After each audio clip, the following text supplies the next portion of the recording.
back. This is episode number 136 of YWC Football Talk, week 14 of the NFL season. And for me and my co-host, it's the bye week blues this week as the Patriots and the Philadelphia Eagles are on the bye week. But Markeem, how are we feeling? Is it the blues? Is it the blues? Know what? How about this?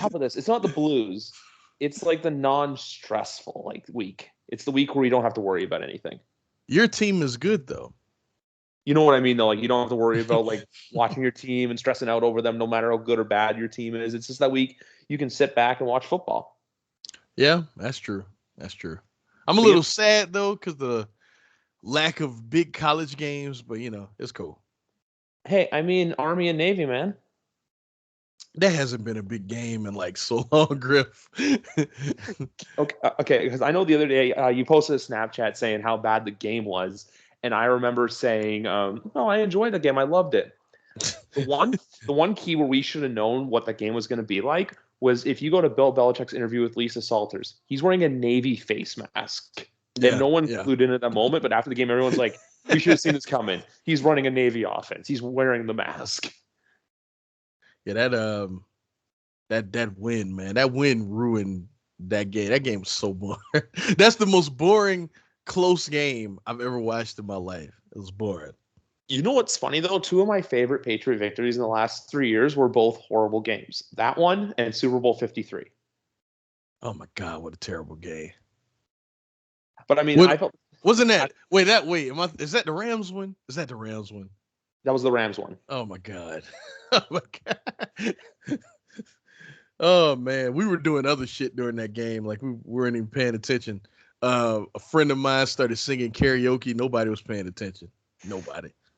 You know what? And I don't blame him though. It's one of those games where if you're not a fan of the team, it sucks. It's like me with Super Bowl 50. Super Bowl 50, I was bored as hell during that game. The Broncos-Panthers Super Bowl. Oh, yeah, that's a bad game too. You know what? You know what's wild? Because back in the day, the Super Bowl was never a good game. But then we were blessed with it always being a good game. That when it's bad, it feels really bad now. Yeah. Yeah, exactly. No, I get you. Every year you're looking forward to this great game. Because if you look on the last 10 years even, too, in the 2010s, I can only pick out a handful of Super Bowls that either were bad. I don't even consider the blowout of the Seahawks and Broncos to be a bad game. Oh, yeah, that was entertaining. It was so many layers to what was going on.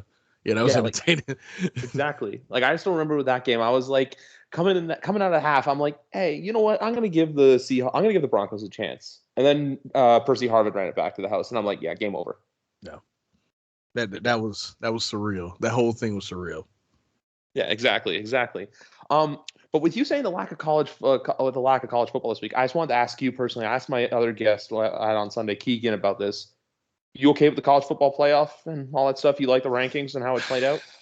I feel like you don't have a choice because the season's so random. It was so random this year.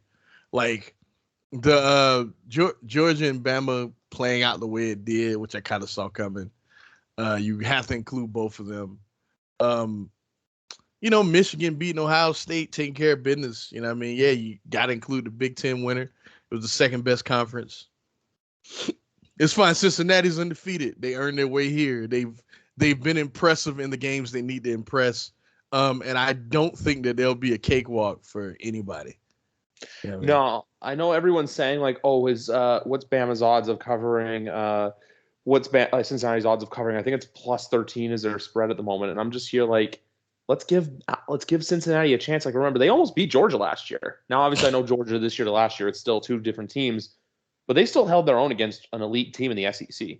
The reason why I don't think that, although I think that they have the ability to keep this game close, the reason why I don't think it'll be close is because you're giving Nick Saban practically a month to prepare for these dudes. Yeah, no. Yeah. No, I'm not saying there's a chance they're going to upset, but I still think I can still see a world where they kind of do a late backdoor cover, or where the game's it's kind of close, but then Cincinnati really puts their foot, not the Cincinnati, Alabama really just, how they could be cruising, but then you just full on accelerate and floor the gas pedal. Yeah. That's what I can see. The thing with Bama is that there's this myth that they play this physical SEC defense when really when they play good offenses, they just kind of try and control the ball, which is, the smart way. And Cincinnati's whole game is controlling the ball. So like, I really don't know. I do feel like they can score on them. Yeah, I mean, I just don't think they have enough to stop what's on the other side of the ball. I think they'll just get outscored. You know what? I don't think they'll embarrass themselves, but I think they'll get outscored. If Cincinnati could come in here and hold their own and have a moral victory, then I think it's a win for that team and that program. Well, how is that program going to look next year? Well, you know what I mean, though, right? Where if they, like, say, for example, if they lose like 42-0, then yeah, it's like, okay, why did we put a group of 5 in the college football playoff? That's never going to happen again. Kind of like how, Washington a few years ago, I think it was still the Cotton Bowl or the Peach Bowl, excuse me. And Washington got their asses kicked by Alabama. And we haven't seen a Pac-12 team. Yeah, Washington got cooked by Bama, and we haven't seen them since. So if Cincinnati can lose this game, let's say, 42-28, for example. Let's just throw a score out there. I don't think it looks as bad as, say, if it's like a 28-0 blowout, Now, I can't see them winning, but if if Austin starts slow, I mean, I don't know. Like if what did I say, Austin? I meant Bama. If Alabama starts slow, what happened? Because I was thinking about Auburn, and if they start slow like they did in the Auburn game, then who knows, man? Exactly, because it was 2 different Bama teams to what we saw against Auburn and Georgia. Georgia, they just came out flying and took advantage of every opportunity they got.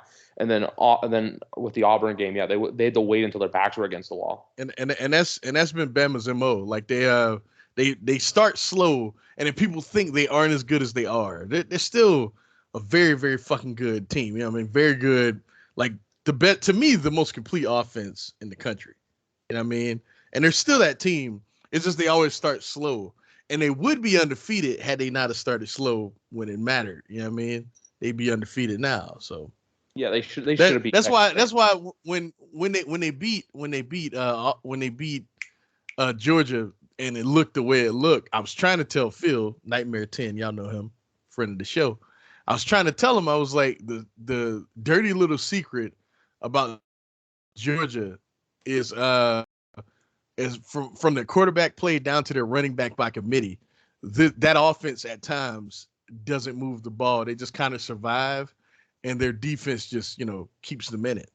You know what I mean? So like it always, like the final scores always look bad because they pretty much wear teams out, but their offense itself is not consistent. And I try to tell them. And you saw what happened on Saturday. So. Oh yeah. And then Michigan, Georgia. I feel like everyone's anticipating it to be an Alabama Georgia rematch, but I honestly think if Michigan's defense, because Michigan's defense, let's be honest, one of the best in the country. Aiden Hutchins. Pardon me? That's the calling card. Yep. Yeah. If Michigan's defense can play the way they did against Ohio State and obviously against Iowa, against Georgia, and they can rattle Stetson Bennett, I think there's a chance Michigan wins this game. I feel like if Michigan is going to beat Georgia, it's by defense, not by offense. Even though, hey, the offense is great. Cade McNamara, great quarterback. Hassan Haskins, too, really good running back. But when you look at the defense, they got 2 dogs on the D-line. Bennett is going to have to make throws. And the bottom line, period, he's going to have to make throws. You know what? And I think if it comes down to him, if they're behind and it comes down to him winning the game for them at the end, Michigan will upset Georgia. Exactly. And you know what? You know what? I'm going to pick it. I'm going to pick the upset. You know what? I'm doing it too. Because friend of the show, Joe Provost, who was on here before Michigan, Ohio State, you remember him from the draft show, right? Absolutely. Big Michigan man. He was at the Big Ten championship, and he's going to be at the Orange Bowl actually on New Year's Eve. Okay. Yeah, he's a Wolverine fan, right? Yeah, he's a Wolverine through and through. But no, because I'm just saying with this game where how everyone was saying like they're waiting for Mac Jones, and we'll get into that in a minute, that they're waiting for him to have that game where he's got to win it. That's what I think the Michigan defense has to pressure Stetson Bennett into doing. They have to pressure him into getting the throw off. And honestly, you've seen him all year. Do you think he can do that against that pass rush? Who, Stetson Bennett or Mac Jones? Do you think Benny can do it against that pass? You know what? Honestly, I don't think not. so. They bullied Iowa all night long in the Big Ten championship. They bullied everyone. Well, everyone, but you know what I mean, though. Like even that's how they win. They play bully ball, and you know what? That goes a long way. Like I even remember too the Nebraska game where they had to go punch for punch, and eventually Nebraska fell off a cliff after that. Look, it's the same sort of thing where they just eventually, when they comes time and their backs are against the wall, their defense is gonna lay it on you, and they're not afraid to get after the quarterback and hit. So they're gonna force Bennett into that situation. I'm going Michigan. Yeah, I can't. The more I think about it, because I was like, oh, Georgia's gonna win this game, and then I was listening to who was that talking? I don't remember. I think it might have been Tim Tebow. And he was, it was Tim Tebow. And he was arguing for Georgia. He was like, this is going to happen. This is going to happen. This is going to happen. And I was like, you're not really convincing me, Tim. I'm going Michigan. You know, right now, because he was like the running back by committee thing. Although people have criticized it, it has worked to an unprecedented degree for Georgia. And I was like, none of that really matters when you're playing against the best front four in the entire country. Who cares how many running backs? Yeah, I mean, it doesn't really matter. You know what I mean? So, 100%. The other thing I was going to say while you were talking there about Tim Tebow, Georgia's a 7.5 point favorite for this game, and that's fair. I do think that's fair. Absolutely, it is too. It is too. But you know what? If you're asking me who to put my money on, I might be leaning putting my money on Michigan there to cover that. Oh, I think they're going to win. That's what I'm saying. I think it's easy money. I'm quickly just going to gloat here and say I know we were talking about Monday night was a boring game, but last time you were on here, the Patriots had just lost to the Buccaneers, and we were 1-3. Since then, we've gone 8-1. I'm not. I don't want to come here claiming that we're going to be in the Super Bowl and all this stuff, but like. If you had asked me a year ago, if you had told me a year ago that the Patriots would be 9-4 in first place in the AFC, I probably would have laughed at you. Considering at this time last year I think we were 6-7. We were actually playing on this very week, and we got our asses kicked by the Rams on Thursday Night Football. Well, you guys have the greatest coach in history, so that's how you guys have been winning. Exactly. He's the GOAT. I can comfortably say that now. I used to have my reservations about saying it before, but I think Belichick, this season especially, has proven he is the GOAT. It's just he is taking a rookie quarterback who, let's call it what it is. Mac Jones has played well, but he still has protected him. And like you can make a legit argument that they might be the best team in that conference right now, which is kind of nuts to say with that dude. Can I be honest with you though? There's no other team in the AFC that I'm like, okay, they're a legitimate Super Bowl contender. Like, you know, in the NFC, how you have like people still have their reservations about the Cardinals, and everyone's saying, oh, it's the Bucs, the Packers, the Rams. There's all these teams. I feel like with the AFC, when you look at it, like, does Baltimore scare me? No, I personally, not at all. Baltimore, I think is a little overrated. Tennessee, we'll see what happens with them. Kansas City. For as good as their defense has been playing, they're like Kansas City this year is reminding me of Seattle from last year. You know how with Seattle last year, like the first half of the season, offense was going, but then the defense was bad. But then after a while, like Seattle's offense was getting really wonky, but then the defense was winning them games. That to me is what the Kansas City Chiefs are right now. Now, I'm not saying Kansas City's going to be as bad as Seattle next year. I'm just saying Mahomes is going to have to go out there and consistently win games big and just go back to himself to make me at least believe that they're a legitimate Super Bowl contender. And then with Buffalo, like, look, Buffalo's got an easy stretch. They're going to be in the playoffs. I'm here. Had a bit of a snafu. I'm here. Okay, cool. Did you hear any of what I just said? Yeah, I heard what you said, and I agree. Yeah, because even too, like, I feel like I love how people. I just want to go back to Arizona, how they have the reservations about them. I think Arizona. Look, I'm confident in saying Kyler, I think, can win a game, but. And I'll say this too. I think if any team needs to win home field advantage more in the playoffs, it is Arizona. Because I think if Arizona has to go to Green Bay, they're not winning. Oh, I agree. 100%. I agree. Yeah, I know people say that. I think Arizona, first time in the playoffs, pretty much like with a young, you know what I'm saying, a young core in general. You know what I mean? No, I don't know. Not at all. Exactly. Because like if Green Bay has to travel there, it is what it is. Like last time, really good game. But then this time around, like if it's the opposite way around, like yeah, like I said, I don't trust it. Um Going on to third, and also too, I'm gonna say with Mac Jones, it reminds me so much of like 20 years ago. Like how look, the defense is dominant and Bill is perfectly playing puppet master with his quarterback. I'm not saying And we're and gonna to win. me, and to me, Jones is like looked a little better. Not I know Monday isn't the best example of that, but I do feel like he's looked a little better each week. He's played mistake-free football. Now he's thrown interceptions and he's had moments where he's had his rookie moments, but he's not out there playing like you know how Trevor Lawrence, for example, or Zach Wilson, like those guys, like there's moments with those guys where it's like, okay, you can look like a rookie. Mac hasn't had that moment yet, which kind of scares me, but at the same time, too, I feel like it's all about coaching when it comes to these rookies. And you see truly the good coaches can get a good hold on their rookies. Yeah, absolutely. Absolutely. Yeah. And moving on to this week's slate now, just obviously, look, we'll talk about it. Pittsburgh versus Minnesota. I know this wasn't talked a lot about, but this is Pittsburgh's what should be Ben Roethlisberger's last season. My question for you is quickly with Ben. I'm saying this. He's a Hall of Famer in my eyes. I know as the back half of his career hasn't been that special, but he's top 5 in QB wins all time. He's won 2 Super Bowls. He's actually I just saw this on it because I have NFL Network on the background. He is tied for second for most seasons with one team. Is he a first ballot Hall of Famer in your? If you think he's a Hall of Famer, or is he, okay, that's all I wanted to ask. I can't believe you asked me that. Hey, that's the questions. It's my job as host. I gotta ask the questions. Who actually believes Ben Roethlisberger isn't a first ballot Hall of Famer? I don't know. There's probably people. There's probably all the people out there who are like younger who don't realize like what he did back in the day who think he's washed. It's like yeah, he's just older and his time has come and gone.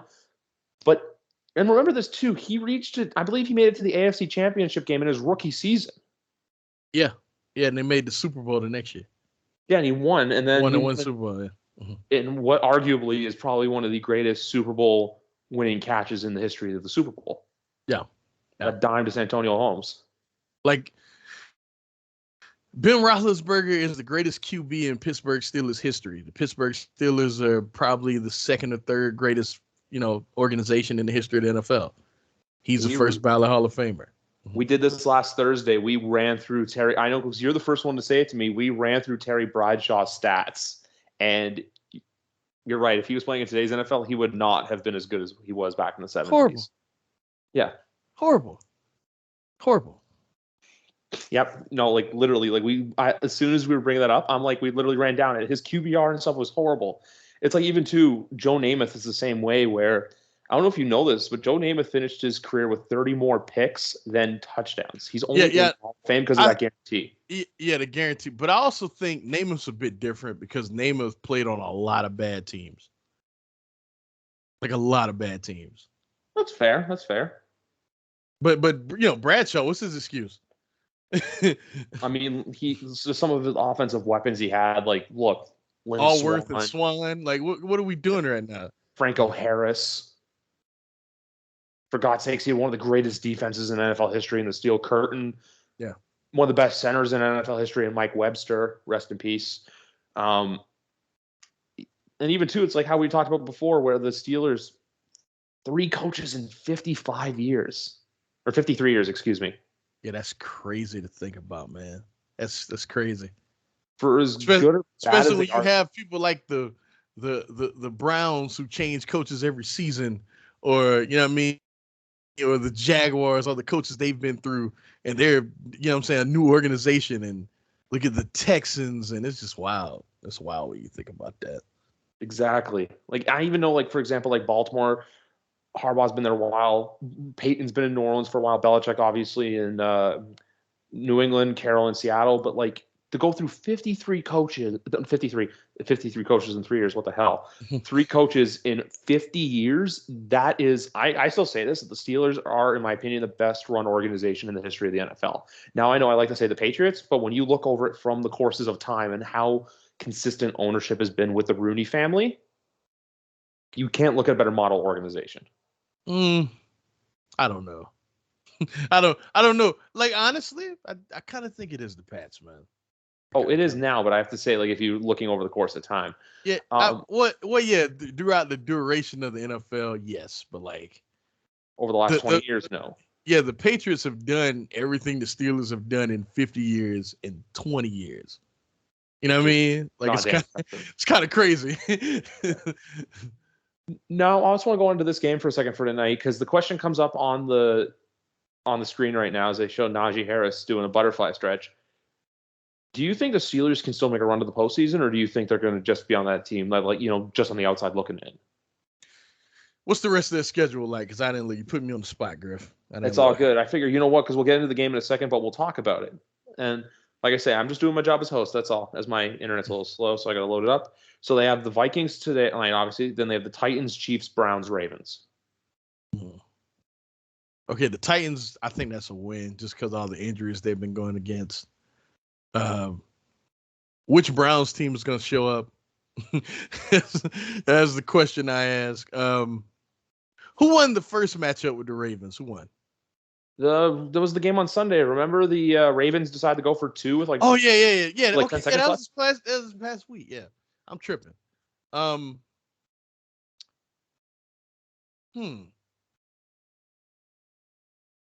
Let's say they go. They're 6-5-1 right now, and they've got tonight. They have 5 games left, so they're 6-5-1. I mean, it's possible, but like, I don't know. The AFC is kind of bad, so I don't know. Maybe. It's funny though because the AFC is so bad, yet every team that's in the hunt in the NFC is under 500. It's just all the best teams are in the NFC. You're gonna have. Yeah, that's the thing. The NFC is so front loaded that the rest is just like it's like a roller coaster. It's like. I mean, if we're gonna be real, there's only like really 3 teams that can win this whole thing, if you ask me. But I'd say so too. I'd probably say. Well, I agree with that. Who are your 3? Probably what? Patriots, Packers, and Bucks. Yeah, that's it. You know why I think I'm just gonna go on a thing. You know why I think the Packers though? Because they finally have a good defense. Aaron Rodgers' only Super Bowl is when the Packers actually had a really solid defense. Yeah, they're and then Aaron Rodgers being Aaron Rodgers on top of the good defense. Like they're complete. To me, like if the playoffs started today, I would bet on them to like win this whole thing. I'm stupid. Like a month ago, I should have bet on the Patriots to like win the AFC East or get to the Super Bowl because the odds have shot down significantly. But oh man, now with this game tonight, Minnesota and Pittsburgh. If they get home field, man, it's hard to win there. Oh yeah, if we win number 1 seed, it's gonna be really hard to argue against the Pats. I still think Buffalo, by the way, will get in because if you look at the rest of their schedule, they have Tampa this Sunday, which I find hysterical. You come off a bad loss to the Patriots. Now you have to go play Tom Brady, who's tormented you for 20 years. That's hilarious. And then you have Carolina, and then you have New England again, and then you have Atlanta and New York. So the Bills are 7-5 right now. They should only really lose maybe the Bucs game and maybe the Patriots game. Besides that, I think they win their other 3. I think they'll get the Patriots, though. It's hard to beat a team twice like that. It wouldn't shock me. I think I even said that too. I think in order for us to win the division, we have to split. But I'll also say this too with the Patriots. I think their chances of winning the division have gone up too because they're in conference record. They only have 1 loss. That's the other big thing to look at for tiebreakers and stuff too, especially with the Patriots and the Ravens, because I believe the Ravens, all their losses have come against the AFC. Meanwhile, the Patriots, out of their 4 losses, 3 were against the NFC. Yeah. I'm inclined to believe that they'll win the division. They'll win the division. Basically, control their own destiny at this rate. Yeah. In fact, I think they'll probably get the 1 seed also. You know what, man? They'll probably make the Super Bowl, man. Because I it's hard for me to just imagine any of these teams in the AFC going to Foxborough, you know what I'm saying, in that environment, you know what I'm saying, and that, with the weather being what it is, with Bill Belichick being the season as he is, it's hard for me to believe that any of these teams, the way they currently look, can go in there and beat them in the playoffs. Oh, exactly. That's not saying the Pats are great. That's just saying that it's, it'll be difficult. No, exactly. I feel like the NFL secretly is rooting for a Patriots-Bucs Super Bowl. I feel like they're secretly rooting for that. Like, a part of me would love that, but part of me would also hate that because of the build-up for the 2 weeks. And you know what I hate the most about that? Who was really the one behind the success of the Patriots? Yeah, literally. That's all we hear for 2 weeks. And then regardless of the result, we still won't know. You know what they're gonna do? They would literally ask that question every day, but they would like find a new way to slice it. It's like, okay, who's this? Who would this game mean more for if they win? Belichick's legacy or Brady's legacy? Who is more behind the Patriots? Brady, Belichick. Now we know it's each one of them. There's only one answer to that question, though. Who would it mean more to? Definitely Belichick. Oh, without question. Without 100%. 100%. You know, like, I feel like Brady kind of got his wish like when they won in Foxborough earlier this year, but I feel like the Super Bowl for Belichick to get ring number 7 and for the Patriots to then go into first place for most Super Bowls all time, that would mean a lot. Yeah. And you know, it would shut up the people that go, well, he can't win without Tom Brady. It shut them up. Like, think about this really. Think about that team last year, you know, finishing 7-9 with Cam Newton. Look how Cam Newton looks right now. He's awful. I mean, the fact they even went 7-9 with that dude playing under center, that says a lot about Bill Belichick. Like, you need to stop. Everyone needs to stop fronting on this dude, man. He's incredible. Oh, dude, 100%. Like, but that's the thing. We live in a world of everyone likes to compare point A to point B. But I'll say this about the Patriots, though. They can make it to the wild card round, the divisional round, and lose. I still think it's a successful season. Now, I know people are going to say that. But look, when we're a team that had zero expectations to get to the playoffs this year, I don't think there's really there's no losing. We're in a win-win situation right now. Because all I heard was the Bills are easily going to win that division again. That's all I heard this year. That's all I heard coming into the season. Absolutely. I stopped saying that after they lost to Jacksonville and put up 6 points to them. Like absolutely. Regardless of what happens, they make the playoffs. To me, it's a success. With a rookie, a dude that, you know what I mean? He hasn't killed him, hasn't shot him in the foot. Yeah, it's a success, whatever happens. Yeah, exactly. 100%. But anyway, just to go on to Sunday slate and the weekend slate now and tonight's slate, if I got to ask you, Vikings Steelers, which way are you leaning? This is a must-win for the Steelers. I think they win. I've been on the Steelers to cover all week, but also here's the fun thing too. Remember, Kirk Cousins does not win in primetime. I think his record, like, I know Monday Night Football, I think it's 0-8 or 0-9. Kirk Cousins. He's awful. Like the Vikings, for example, if they miss the playoffs, it's a failed season. Oh, yeah. Yeah, without question. Mike Zimmer, I think, also too. Blow all this shit up. He's getting fired. But even too, right now on the NFL Network, the graphic, the Vikings have 380 plus total yards per game allowed in each of the last 2 seasons, both of the worst under Mike Zimmer. Jesus. He's the defensive coordinator. Jesus. Yeah. No, give me the Steelers to win this game. I think the Steelers too. I feel like everyone's trying to push the Vikings to win because, you know, they're like, oh, they'll bounce back after losing to Detroit. But even still, when the fact you had to come back against Detroit and you still lost, I think speaks volumes compared to the Steelers, who held their own against a very good Baltimore Raven team. Yeah. Wow. Yeah. And now moving on to that game, Ravens at Browns, which, Markeem, I got to run this down for you because we thought this. You got to hear the Ravens schedule for the rest of the year. So after they have Cleveland this week, then they have versus Packers, at Bengals, versus Rams, versus Steelers. Oh man. Well, I feel like they win this week, and but after that though, it's tough. Everyone's so down on them to like lose this game, and everyone's thinking, you know what, Cleveland's back after the bye. Look, I think Cleveland's still a good football team, but I just think Baker's not 100% healthy. He's not all there. I got to go Baltimore to bounce back to win this game. I just have to. Yeah. Because they got hell waiting for them. So yeah, I think they win this game. Exactly. And then the next one, which I'm going on an upset here, Dallas Cowboys are the football team. Give me the football team to win this game. I don't know about that. I'm doing it. Because I don't know if you've seen this, though. I don't know if you've seen this. Mike McCarthy today came out and said, we're going to win this game. I'm confident in that. I'm like, it's not I did not see that. I just think, too, this is like a trap game situation, you know, where everyone thinks, like, hey, Dallas is back on track and stuff like that. But they've really been struggling the last month or so. Because think about it. They got killed by Denver, but then they beat Atlanta. Then they looked bad against KC. They basically shot themselves in the foot on Thanksgiving. And then last week, I know they won, but they couldn't get a lot going on offense against the Saints. Yeah, but this is Washington, man. this is I don't know, man. This is I can't pick the football team to win. I just can't do it. I'm doing it. I'm doing it. You know what? I'm riding with them. I know it sounds crazy and I know it sounds silly, but you know what? I'm going with my gut on this one. I think there's a chance. I think the football team can win this game. Oh man. Yeah. What's the spread on this one? 4.5. Even I think that's a bit too. It's Washington, man. It's just I don't know. I can't do it.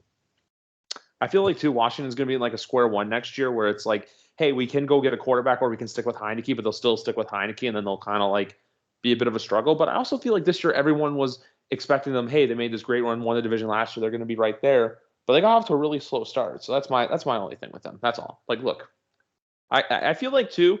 As a host, I feel like I'm going to start to gain more notoriety if I start making crazy takes. So you know what? Just plant the seeds. I don't think they're terrible, man, but I can't pick them to win this game. I just can't. I know. I'm sticking with it. Screw it.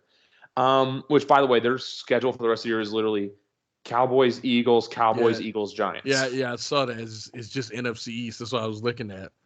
Yeah, they literally have not played an NFC East team since week 2, 3 months ago. So if they make a run, now's the time. Now is the time. 100%.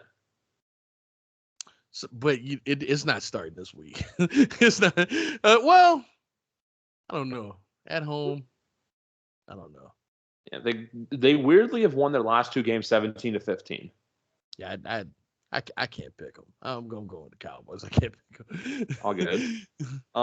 Next game is Kansas City versus Vegas. My question for you is with this game. So the spread is 10 points. Can the Raiders cover, or do you think the Chiefs blow them out once again? Yeah, I think the Raiders cover. I don't think they'll kill them like that, but I don't think they'll win. But yeah, they can cover. You know what? I agree with that. I have the same thing. I have Chiefs to win, but I have Raiders to cover. Yeah.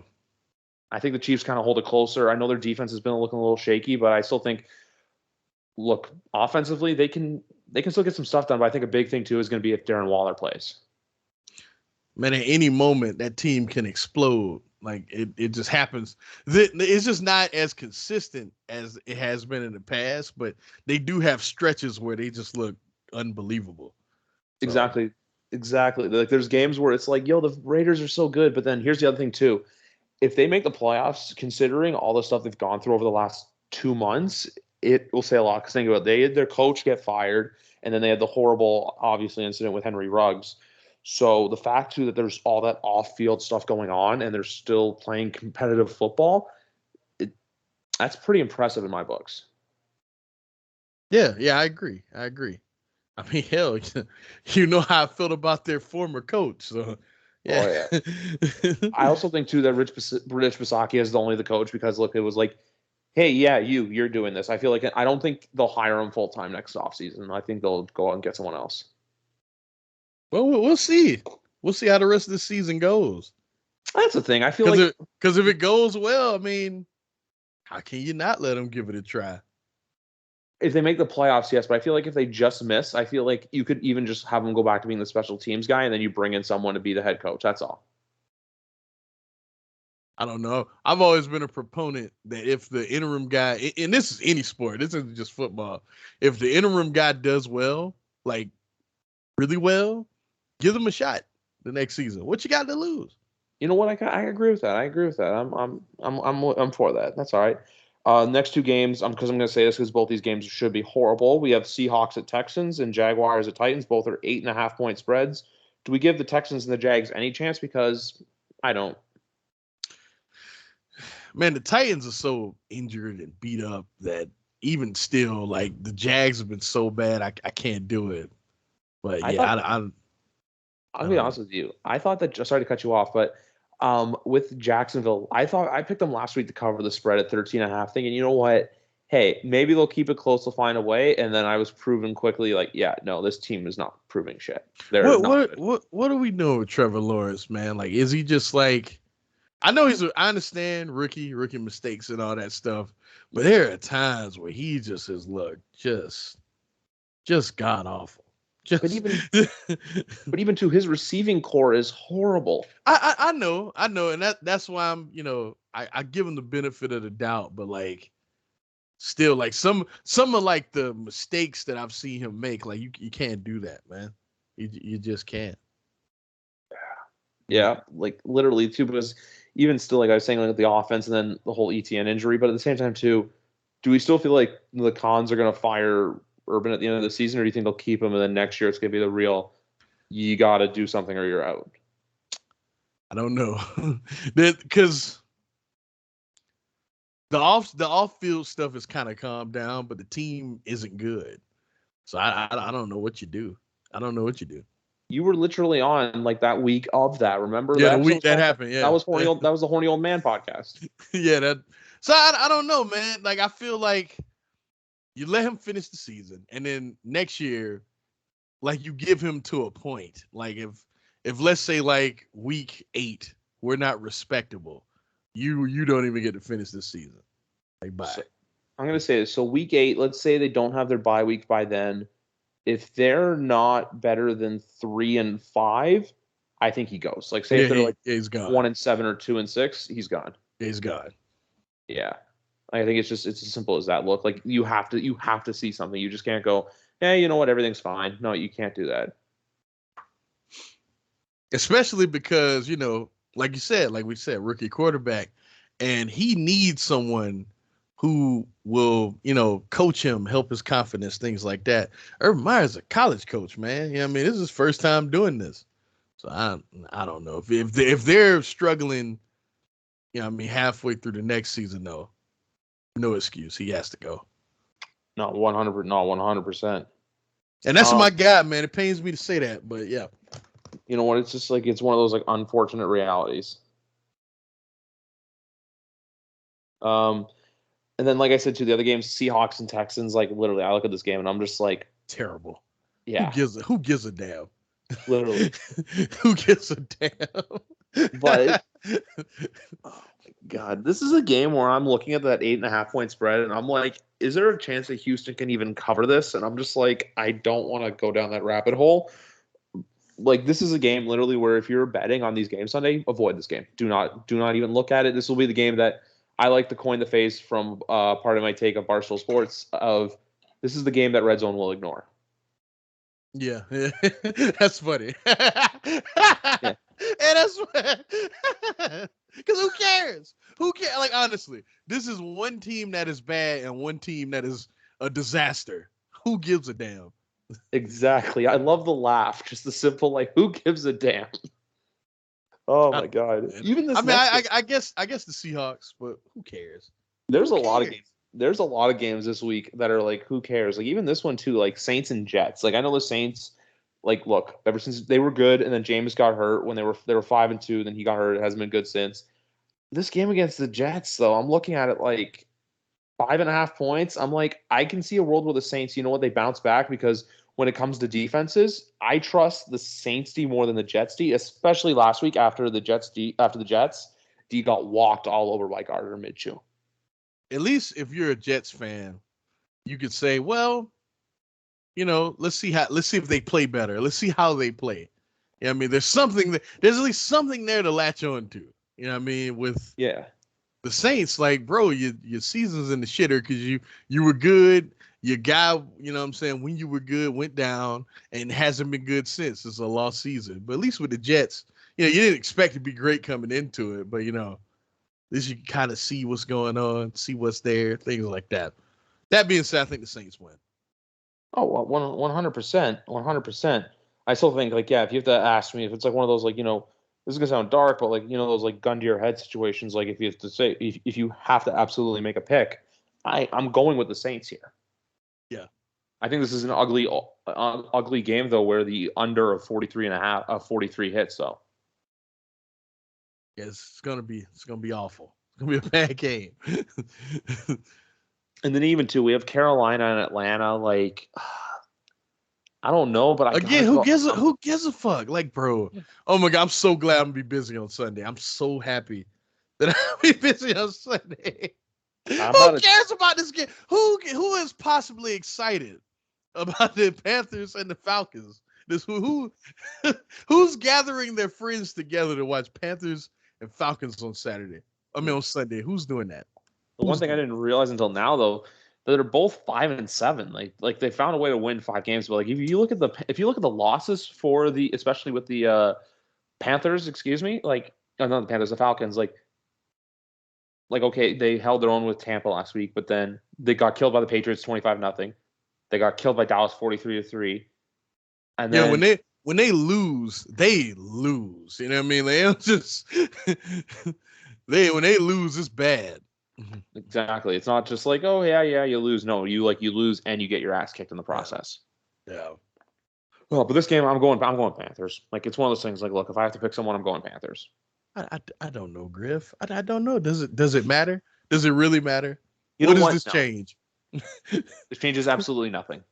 Oh man, I guess I'll be different. I pick the Falcons. Fuck it, whatever. All right, cool. And then even too, like we have Lions and Broncos to open up the 4:00 window. What do we do? What?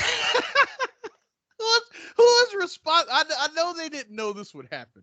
I know they didn't know, but god damn it, man! Like, who cares? I'll tell you this though. I know it's a who cares game, but I'm doing the same thing I'm doing with KC. Denver to win, Detroit to cover. Detroit's actually 8-4 on the year against the spread. Oh, I didn't know that. Yeah, they've only gotten blown out like twice this year. Like remember they had the backdoor cover against San Francisco, and then they only gotten blown out like twice this year. There's a lot of games where it was close until the end.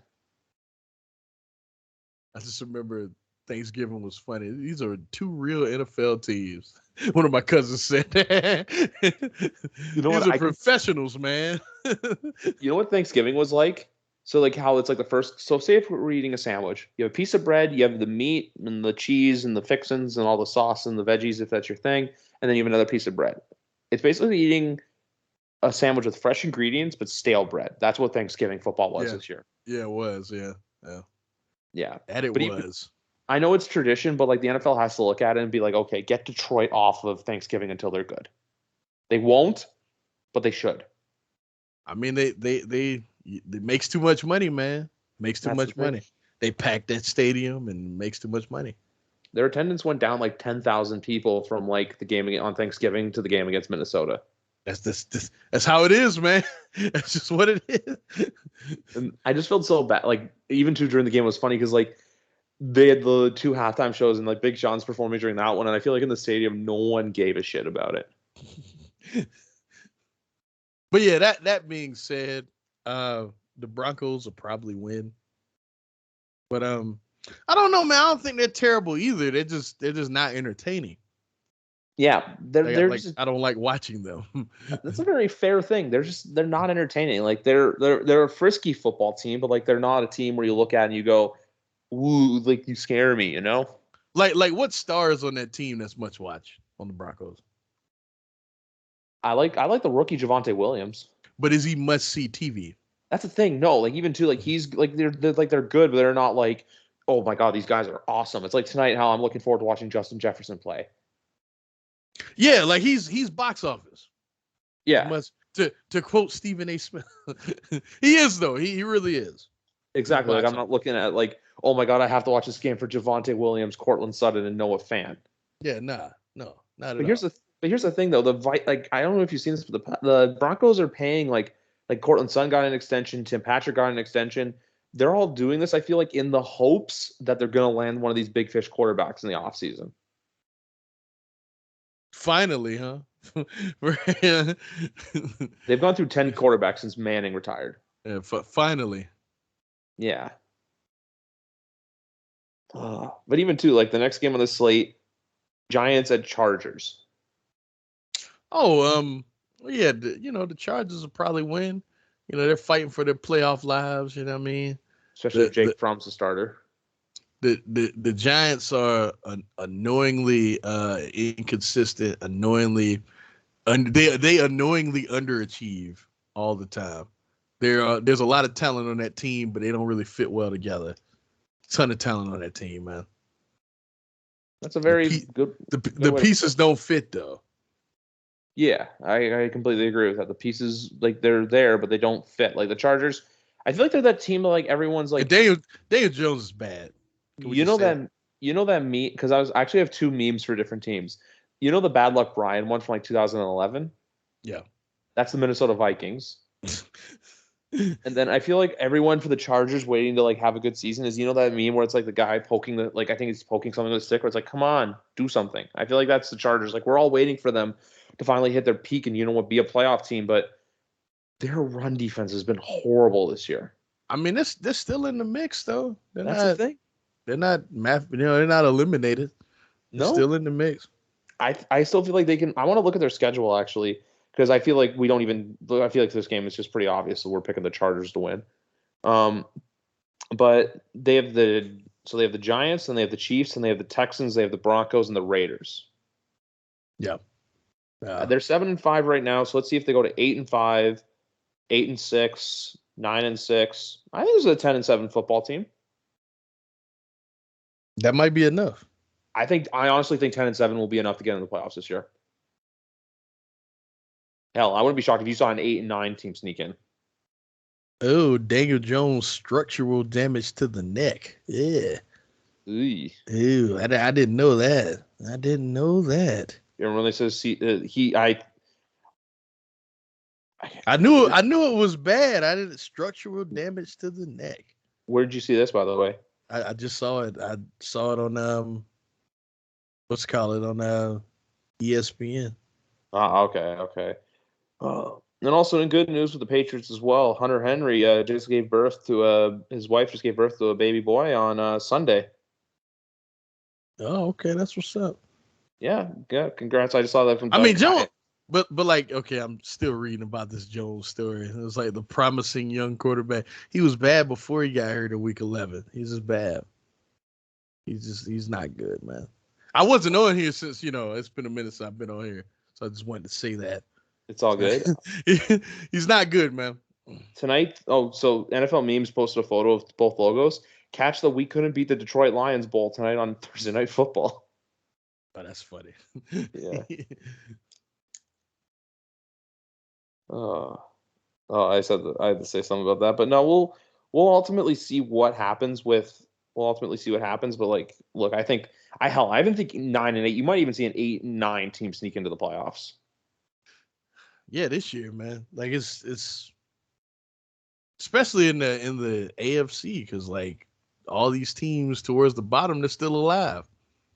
Like, if we're looking at it right now, all three teams in the wild card spots, the Chargers, Bengals, and Bills, all 7-5, and then you have the Steelers at 6-5-1, Colts at 7-6, and then 6-6 you have the Raiders, the Browns, the Broncos, and then the Dolphins at 6. I still think there's a chance the Dolphins can run the table, considering out of their 4 games left, they have the Jets, the Titans, the Saints, and the Patriots. I think there's a chance that team goes 9-8 and they can find a way in. The last game is the Patriots? Yes. If they clinch, they might rest a lot of people. So Patriots don't usually do that, though, even in the Brady day. They never. Yeah, I know, but still, they clinch. Who knows? I got you. But then finally, think about it. They decide like, hey, let's get in here healthy. You know what I mean? And then maybe people play a half. You know what I'm saying? So I don't know. That's what they usually do. That's what they usually did back in the day. They'd play like Brady and Gronk for a half. So the last 2 games of the 4 o'clock window are actually pretty okay. We have the Bengals and the Bengals and the 49ers. Okay, there we go. That's 2 desperate teams. Okay, all right, I'm with it. You know what I'm going to call this game? Teeth in that. You know what I'm going to call this game? Loser leaves town. I think whoever loses this game. Yeah, I think they're done. Yeah. Because 1 7-5, 1 6-6. Yeah, 2 desperate teams. You got one that's clinging on to a spot. They're both in, right? And they're both in if the season ended. Yeah, if the season ended today, let's see. They're Bengals, and then Bengals San Francisco would be in, but they'd play Green Bay in the playoffs. Yeah. So Yeah, I think these are two teams that are, fighting like they're actually like alive in this thing. Yeah, you might be right. Loser leaves town.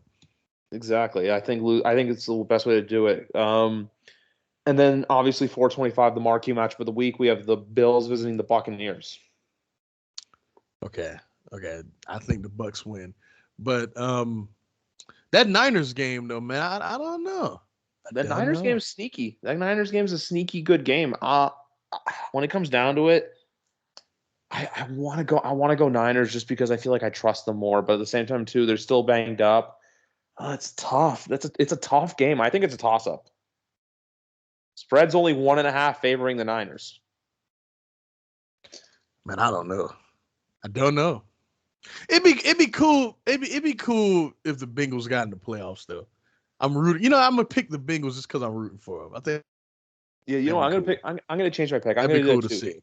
Because our top two candidates for, I think you and me can both agree on this, for hot seat at the beginning of the year was both Cliff Kingsbury and Zach Taylor.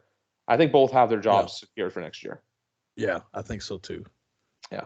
And then with this Bills-Bucks game, look, I'm picking the Buccaneers. I know I've heard before that Josh Allen doesn't lose back-to-back, but when the man you're playing is 32-3 against your franchise all time, I'm not picking against that. And I think the Bucks are just a better team. How about a swift kick in the balls for Bills fans? Yeah, you just got beat by the Patriots. Oh yeah, now you have to go play Tom Brady. Honestly, well, no, I don't want to get you in trouble, Griff. I'm not gonna say nothing wild on the show. I had a reputation for saying wild shit back in the day, but I won't do that right now.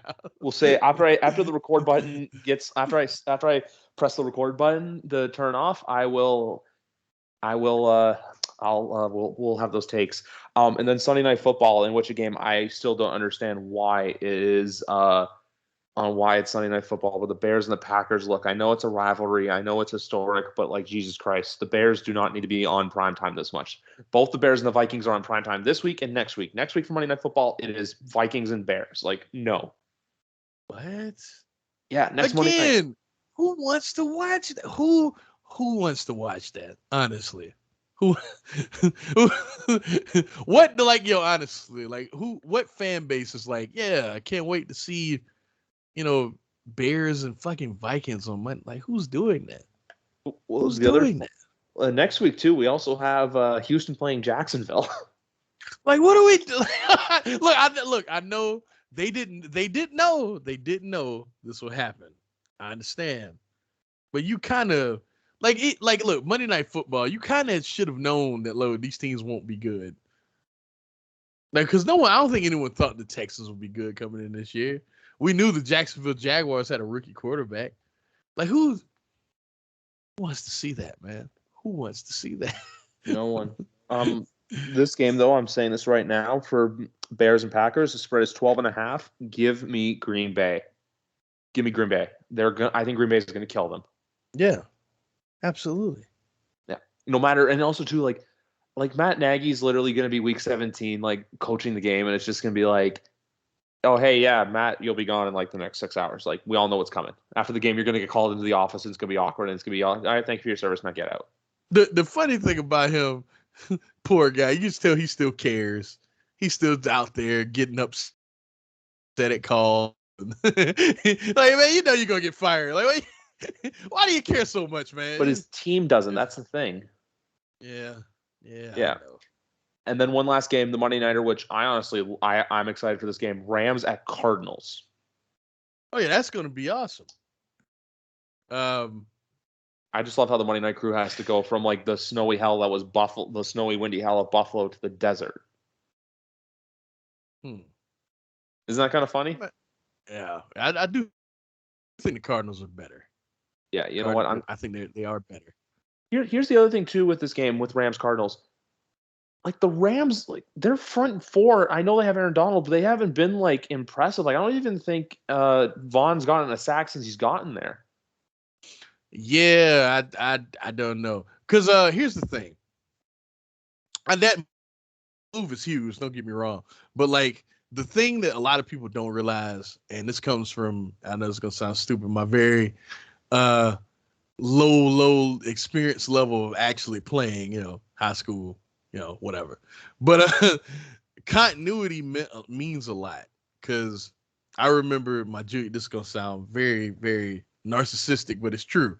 But my junior year, we had 3 seniors that all played on the defensive line, and they all graduated the next year. So my senior year, I was the only senior, and it was 3 other. Well, the outside linebacker too. It was 3 other. One dude was a freshman, and the other 2 were juniors, and they had never played before. And we never got it right. Like I'm not saying I was out here as some sort of menace, but it was the continuity meant a lot because I had been playing with that group pretty much since I got in high school. You know what I mean? And then like when all of them were gone, I struggled too because the continuity wasn't there. And like this team, Aaron Donald hasn't looked like himself because they keep doing things different. They keep switching things up and changing things. And then you add Von Miller to all of this. And as great as Von Miller is, he's still a new dynamic, you know what I'm saying, to this front 7. So like it's not as simple as you just plugging guys in and plugging names in and it just works out and everything's good. Like, no, this happened in the middle of the season. You know what I mean? So it's the continuity matters, especially on defense. That matters. You know what? I gotta say this. I do. It matters a hell of a lot. It honestly matters, and even too, I feel like you know how baseball teams do this, where they just load up and then they go for a run, or even basketball, like how, like even too.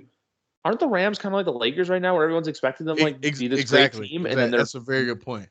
Yeah, I mean, but real people, real basketball fans knew what was going to happen with that. Russell Westbrook can't shoot. He wasn't going to learn how to shoot. So we knew what was going to. But yeah, I get what you're saying. I was talking to someone about work at work today, and he brought up a really good point. He said, imagine if Anthony Davis had Nikola Jokic's drive.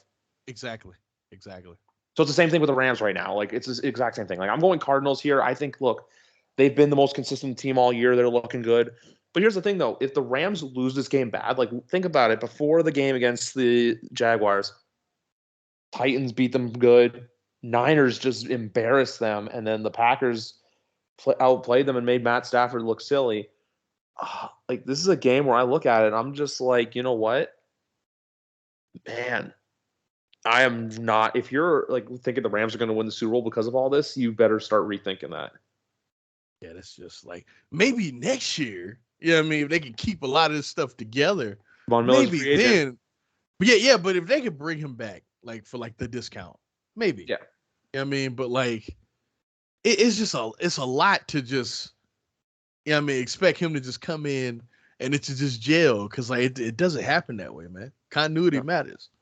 I think Vaughn will either stay for cheap and try to win a championship, or he'll just go to a team where he can get his last big paycheck before he ultimately retires.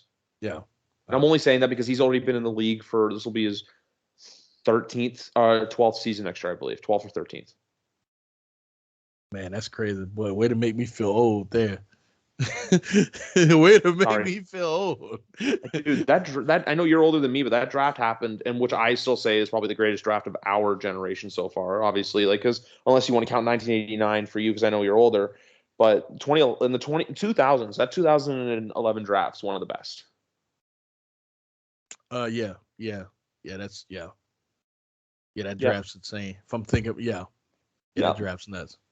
Yeah, I gotta look that draft up. But as I do that, do you have a good episode title name for this show, like for this podcast? Who the hell cares about these games? I'm just gonna call it "Who the hell cares." Like what? Who honestly, who wants to watch the fucking Panthers and the Falcons? Who wants to watch this? Like, who? Not me. I know you have to. I get why you have to show it, and I understand how scheduling works. But like, the Panthers are decimated, and the Falcons are the Falcons. Like, who wants to watch this, man? Who's cheering? How can you be excited about either of these teams at the moment? You can't. Either way, good or bad. Either way. So I actually have the top. I have the first round up right here, and I can read it off to you because the top 7 is really impressive. So you had Cam Newton, Von Miller, Marcel Darius, AJ Green, Patrick Peterson, Julio Jones, and then Aldon Smith. All went to the Pro Bowl. That's crazy, man. But then the quarterbacks, the first two quarterbacks taken were the first two after Cam. It was Jake Locker, then Tyrone Smith, then Blaine Gabbert, then J.J. Watt. Yeah. And then and then we're going to ignore Christian Ponder and Nick Fairley.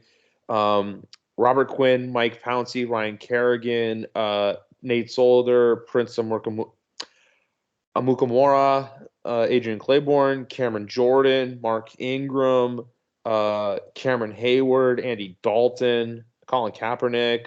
All these dudes were successful. Kyle Rudolph, Randall Cobb, Justin Houston, DeMarco Murray, Jarrell Casey, KJ Wright, Jordan Cameron, Julius Thomas, Anthony Sherman, Richard Sherman was a fifth round pick. Yeah. Pernell McPhee, Dwayne Harris, Tyrod Taylor, Jason Kelsey, which was a sixth round pick. Let's see anyone else here. No, I'm not seeing anyone else towards the bottom. And then undrafted players, Dan Bailey.